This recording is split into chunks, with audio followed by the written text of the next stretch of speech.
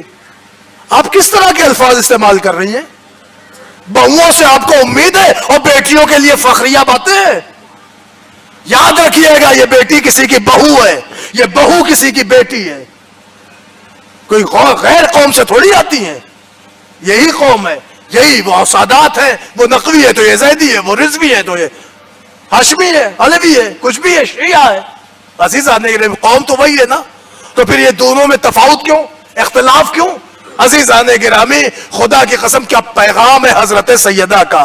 اب آپ سوچیں, اتنا سب کچھ ہونے کے بعد گویا حضرت سیدہ نے قوم کی عورتوں کو ایک پیغام دے دیا کہ ایک قوم کی عورتوں اگر اپنے اہل و عیال کے لیے شدت فعل کی بھی ضرورت پڑے اور مشقت بھی اٹھانا پڑے تو کام کے لیے شرمایا نہیں جاتا.